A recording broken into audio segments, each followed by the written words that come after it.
আমি তাহলে দোকানে গেলাম। কি ব্যাপার, তুমি আমার থুতু দিলা কেন? মন চাইছে এর লাগা দিছি। দরজা খুইলা দেখুম যারে করুম তারে বিয়া। দেহে বলার সাথে সাথে চলে আসলা। তুই তোর দুলা ভাইরে চিনস না? তোর প্রতি কত দুর্বল। কি করি না আমি রিয়াল লগে সব কইরা ভালাইছি।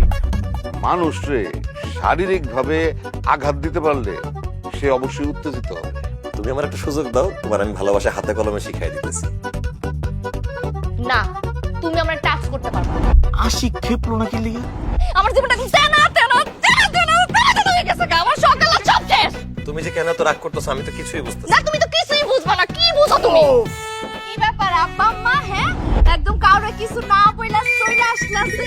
জামাই বাড়িতে ঘর শ্বশুর হিসেবে থাকতে আসছি। দাদা যতদিন মন চাই বাড়িতে থাকবেন, কোনো সমস্যা নাই। তোর আশিকের সামনে আর কোনোদিন দেখছি আমি কিন্তু তোর কোন সিধা পিটা বম্বে। যতই চাপা চাপি করো লাভ হবে না কোনো। যতই চাপা চাপি করো। রিয়া, তুমি এমন কি স্বপ্ন দেখতেছিলা যে তুমি ঘুষি দিয়ে আমার খাটের বাইরে ফেলাই দিলা? আব্বা, ইসলামের বুদ্ধিতে তুমি সেরা। দুলা ভাই যাও তো, নিমার ডাল নিয়ে আসো। এই ফাইজলামি করস? হ্যাঁ, এই তাকের বাচ্চা, এই দুলা ভাই। তুই দিল? আমার পেটে তোমার বাচ্চা ছিল, আমি ওর মা হইতে প্রস্তুত না দেখা অ্যাবর্শন করে ফেলাইছি। তোমার জিজ্ঞেস করি নাই। তুমি কারা জিজ্ঞেস করে না করছো? আমার